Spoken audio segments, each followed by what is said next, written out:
Akbar. God is great. And I tell you today as I close, God has entered the ring. God has entered the ring to fight this evil in our country. All of you are going to lose. You see what you see here? It's not just personal vendettas. It's God entering the ring. You know, scripture speaks of the number 12. And you see my colleagues making fun of it. But I put it to you. That child is 12 years old. Was 12 years old at the time. She was shot with 12 bullets. The number 12 speaks of a new governmental order. Babita, her blood is speaking from the ground. There's a new governmental order coming.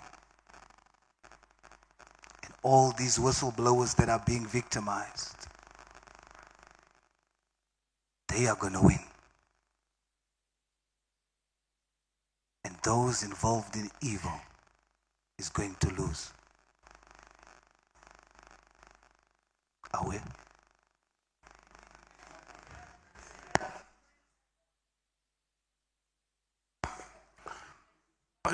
So much, Honorable Solse Mkoni, do you have any comments that you may want to make? No, I don't have any comments.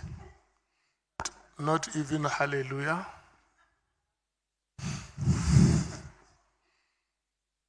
Okay. We are progressing very well, honorable members, and I must applaud you. Honorable James, your time starts now. 6 minutes past 6, 21 minutes past 6, you should be done.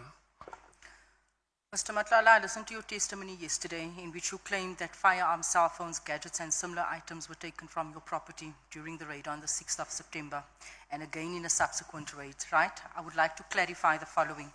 When you received your items back from SAPS, how exactly did you collect them and what did you collect?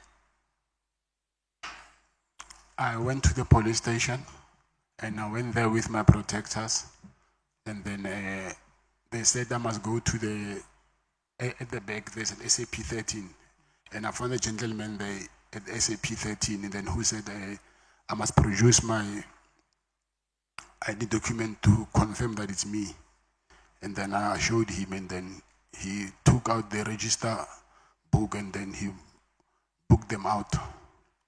Okay, you are saying you booked them out. That means you took many things.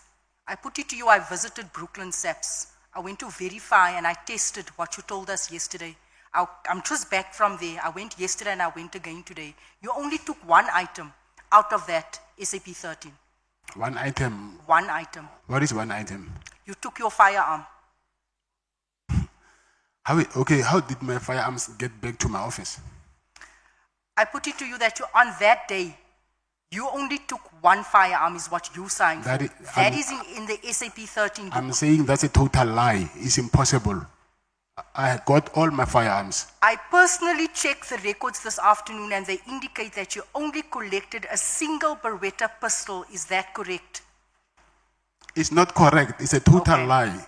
And I'm starting to have worries now. Why did you not collect all the other firearms? Because on the first raid, I think they raided and they took about 5 firearms that was there with ammunition. The second raid was probably about 20 firearms. That was recorded in that book that I saw today.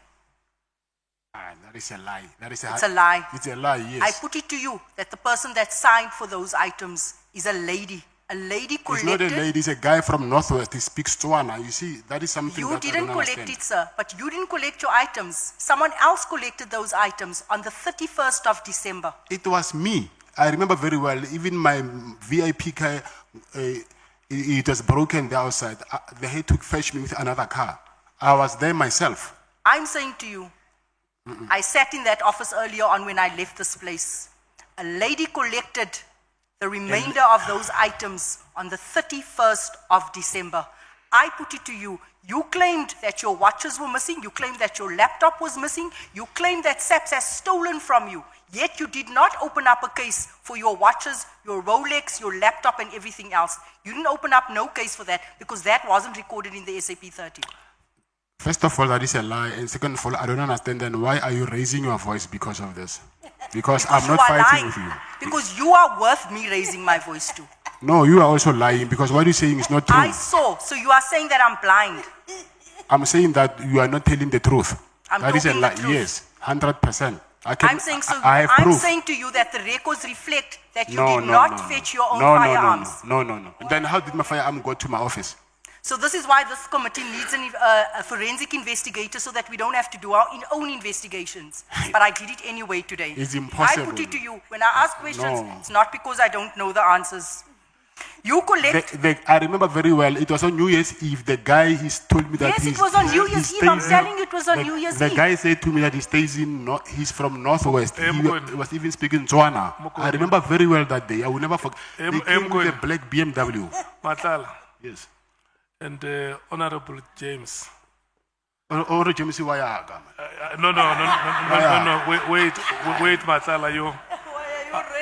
May you, with due respect, honorable members, may you, with due respect, withdraw that statement. Yes. I request you to withdraw the statement. I withdraw the statement. Yeah, I want to make this request to you. I want you to have a conversation. Yes. Don't breathe on each other's neck Yes. because you are going to make each other uncomfortable. Just relax, take your breath, ask your questions. I've been relaxed all along, but you can see where this comes from. I'm talking to the two of you. I have made an observation. That's why I talk to the two of you, and I want to make this request to you that please have a conversation. You can proceed, Honorable Chair, James. I came here because I was invited, and I've honored the invite. So I don't appreciate when someone is raising a voice at me. Whether she takes my testimony or not, it's okay, I understand that. But there is no need for her to raise my voice. I'm not a child. I don't even think she's older than me. But even if she is, still here we treat each other as equals. So no, I don't think she's had the right to raise a voice on me. That I'm not comfortable with. Mokodi, kgoši le ge e ka ba e nyane go wena ke You kgoši. are not my equal. You are definitely So- not my equal. Say Can't that. say we treat each other as equals. We are sitting on two different sides of the Honorable fence. James, Honorable James, listen.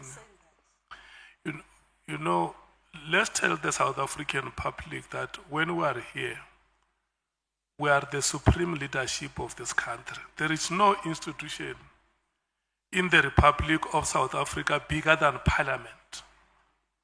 Parliament is the highest locus of power in this country. And it will become a very sad day if a member of Parliament will appear on television or on any media platform toe to toe with an ordinary citizen. That's why, without passing any judgment on either of you, I request you to have a conversation. And it's unfortunate, Mr. Matlala, for the statement that you made. And I'm once again going to request you to withdraw it. This part that says she may even be younger than you, it's unfortunate, and I humbly request you to withdraw it. No, I'm sorry, and I withdraw it, Chair. Yes. Listen now, as we are going to proceed. I don't want to invite honorable souls to pray for you for peace to reign. I just want you to have conversation. Your time is guaranteed, Honorable James. You will have it. No need to panic. Just have a conversation with Mr. Matlala. And kgotsa e be le lena. If you could not collect all your firearms from Brooklyn because you were not the owner, because that's what we were told, right? Why did you proceed to launch a High Court application regarding all the firearms? I was not the owner Yes, of what? of the firearms, of all the firearms, over 25 firearms. Even now, I still have the licensed firearms of my firearms, and I even have the copies of the licensed firearms. They are registered under my name, under my company. So when you say they're not under my name, I do not understand. Or we can do this if it's possible, I don't know, that I can arrange that tomorrow, I don't know where, then they can bring the licenses to check when were they issued and who did they belong to. They are mine. There's Definitely. something I think that is exactly what we should have had at this Yes. committee. We should Yes. have had the evidence of the SAP 13 book to Yes. verify your statement. Yes, I think there's something that is missing there, but Definitely. I'm telling you honestly, those firearms, they belong to me. And then I have even the license of those firearms. The crux of your evidence to the committee is that you are just a legitimate businessman who is being deliberately targeted by police through falsified or manipulated evidence, correct? That you are just a businessman and SAPS is targeting you. SAPS is not doing what? SAPS is targeting you, Not the entire SAPS, there are some units but from there's a portion yes. of SAPS targeting you, right? You said earlier on that you are not and have never been associated with any drug trafficking network or organized crime syndicates. So, to be clear, your evidence is that you want us to believe that you are not a gangster, right? That you are not a member of any drug cartel and play no role in any criminal syndicate or organized crime structure. Is that what you want us to believe here today? It's what I'm telling you. For you to believe that's something else, but that's what I'm telling you. Okay, very well. Now let me test the credibility of that denial, right? You refer to Jerry as a close friend and confirm that you never questioned, you distanced yourself from or passed judgment on his involvement in drug trafficking. Is that true? Yes. Can you tell Jerry's mother also today, can you tell Mama that Jerry was a drug dealer, a drug kingpin? Did you tell her that? No. Do you think she needs to know that her son was a drug dealer? I didn't tell her that. I'm saying, do you think that it's time she gets to know that her son was a drug dealer? I don't know about that. You don't think that she must know that her son is a drug dealer, and when you destroy people's lives, ultimately this is what happens? Because Jerry's mom has nothing to do with us. She's a mother. She's a mother. Whether Jerry's a drug But I dealer think or it's not, time that she knows her son is a drug dealer. that's what you're saying.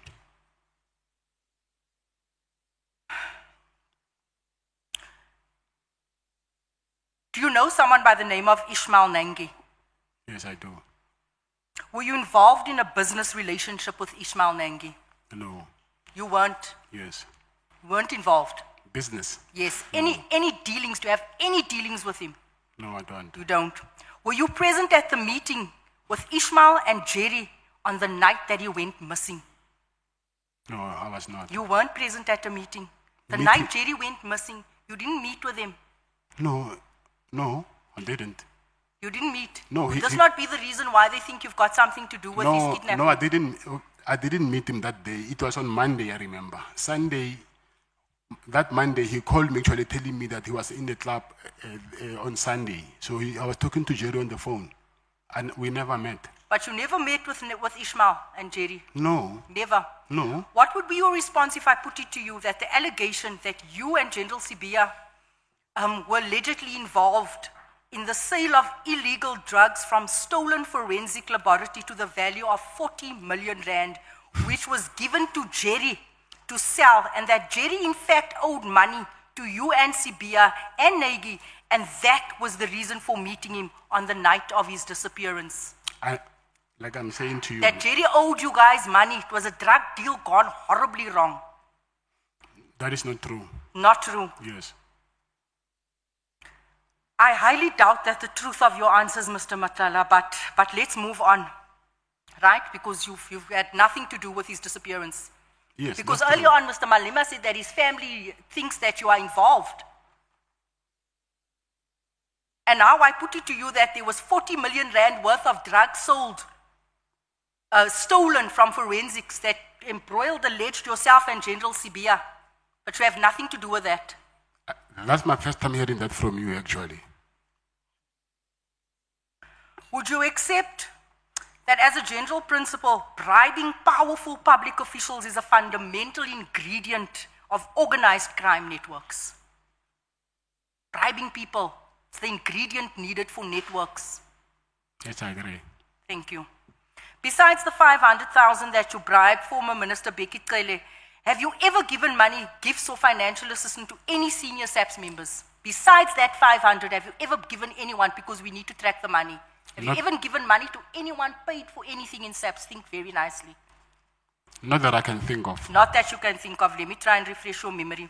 Have you ever personally paid for cosmetic procedures, namely a BBL, a Brazilian butt lift, right? For a senior member within South African Police Service? No. You've never paid? No. Okay. In that recording that you denied here all day, you are heard saying that you left 200,000 in a bin for General Sibia's office. You deny that is you on the recording, because you said that's not your voice has been tampered with. Yes, it's not my voice. It's not your voice, so you didn't leave 200,000 for No. Sibia. No. Jy en Sibia het niks te doen vandag nie. How do you know General Richard Shibiri? I know him through a friend. Through a friend, very close friend of Sibia as well, right? I think they are colleagues, not Yeah, friends. they colleagues. Amal, same mengelmoes. In the same recording, you say that you paid this general 80,000 rand in cash. That same recording that you're singing that you gave the 200,000, 80,000 to this member.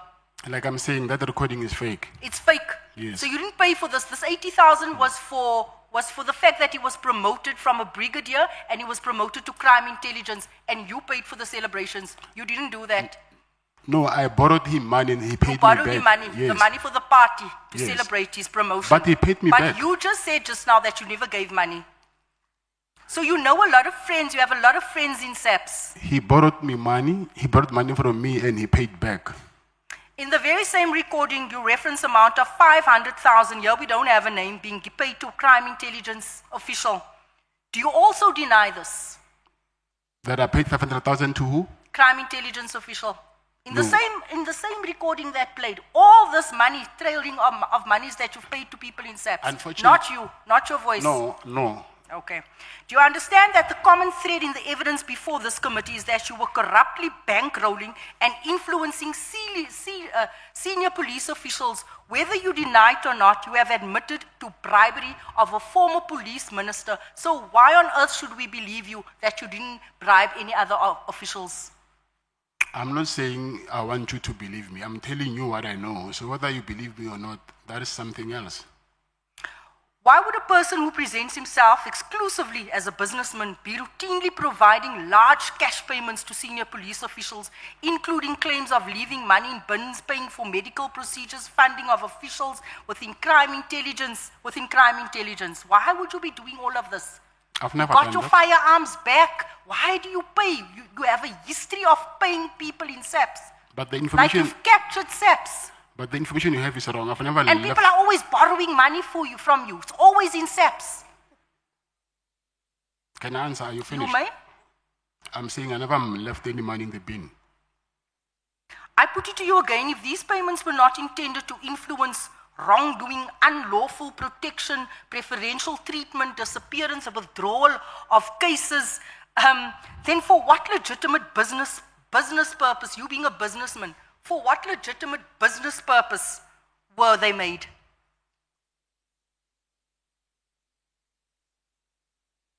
You presented yourself as a businessman. All these transactions, what business value did it have in it for you? Business value meaning giving Mr. Kela money. Yeah, and everyone else, because That was not a business transaction. not a business transaction. Yes. I put it to you, as my colleagues have said, you are not merely a business, you are in fact a criminal involved in the destruction of our communities, in the destruction of our children. I also put it to you that you tried to avoid appearing before this committee. I also went and I got the records of your consultation with your lawyers. You were actually privileged to have been with them almost every day. You received visits, hours of consultation from 12 o'clock until 5 o'clock. Yet your lawyers wrote this committee a letter saying that you weren't given ample time and you weren't given privacy. And when I check the records, it shows that you were given ample time. In fact, you were favored. In fact, you actually have your family I'm not sure if your wife is your legal consultant, part of the team. You have your wife here every day with you in the consultation room. This department has gone beyond the call of duty to accommodate you, and yet your lawyers could send this committee threatening messages saying that they're going to take us to court. Is that right? Can I answer? First of all, yes, they gave me time from prison, but we had some experiences that we've experienced some difficulties. There was no internet. I think at some point they have to move us to the office of the head of prison. And when we got there also, we had other problems because for my wife to be there, most of the things that I was doing, I asked because she's the only person that knows that which document I'll need where, because I don't have access for a phone. I've got limited time to call from prison. So my wife, she was there to collect all the documents that I needed. It was not like as if it was a leisure there.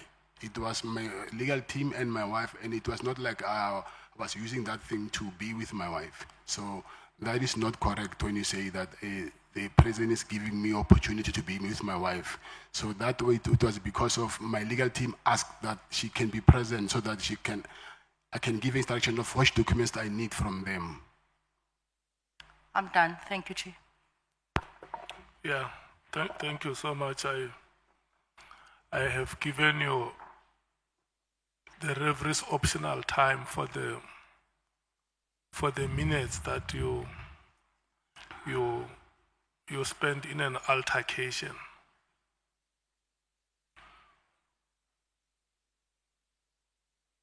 Honorable Chief Whip, Honorable Sangun, who is speaking. I will go first. Thank you very much, Honorable Chairperson. Good afternoon once again, Mr. Matlala. Up until 18:56. Thank you so much. Mr. Matlala, maybe let me just start here. You testified earlier that General Nguwa had attended a wedding of a metropolitan executive. Yes. Now I know you're telling the truth because I was at that wedding. In fact, I think I spent some time with General Nguwa. Is it your testimony that attending a wedding constitutes corruption? No, I'm saying the association. If it was me, some general from SAPS attending my wedding, it was going to be a big problem. But because of she attended the wedding of their darling, nothing was ever said about that. Okay, I'll come back to that because you make some other claims around that. Mr. Matlala, are you an honest man? Yes, I am. You're sure you're an honest man? Yes, I am. Okay. Yesterday when you were testifying, you told us you had 9 children. Yes. Are these children with your wife? Yes, some are with my wife and some are not. Okay. After you told us you had 9 children, you then said, I take care of all my children. Is that true, Mr. Matlala? Yes, it's true. Okay. So why did Ms. Dora Ledile Pabo have to get a maintenance order for you to maintain your child? Because she was